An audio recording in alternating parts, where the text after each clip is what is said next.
Now, one of the favorite features in Wizard magazine over the years were the casting calls, where the staff would, give their picks for who they thought should play certain comic book characters in a live action movie. In the case of Wizard issue 117, however, knowing was half the battle because it included a casting call for a G.I. Joe movie. And so, to do it justice, we had to assemble a crack team of pop culture commandos. Ray Park, The guy who actually got it right. for Scarlett. Of course, Rachel Nichols, who we got, but they wanted Laura Prepone from that 70s show. There's Angelina Jolie. But now, next up here, a character I gotta admit, I don't feel has been pushed to the forefront at all, is the G.I. Joe star Stalker. They wanted him to be played by Wesley Snipes, which sure, get Wesley Snipes in your movie, but Stalker? All right, but speaking of somebody we care about, I feel like a name that often on everybody's lips when you think about G.I. Joe is Flint, especially if you're a fan of the animated film and things like that. So they want Kurt Russell.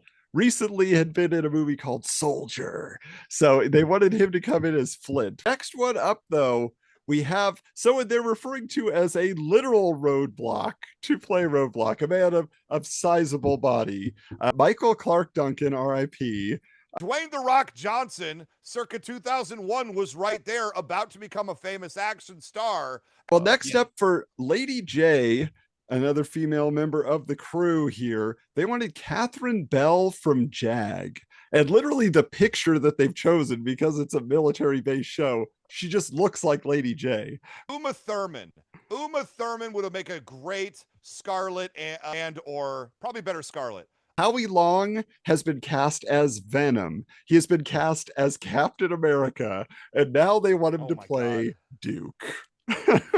Let's talk about Storm Shadow real quick here. Personally, my favorite of Cobra's ranks.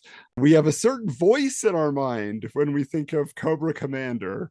Does it belong to Gary Oldman? Who do you cast as the Baroness, right? An icon of the franchise.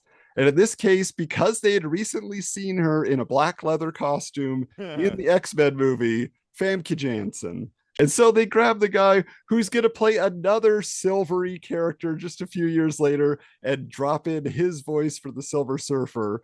They want Lawrence Fishburne to voice Destro. Well, I do have an Arthur Burkhart story for you guys real quick, though. So one year, Arthur Burkhart was there signing his Destro headshots and whatever else he had, action figures that you brought to him.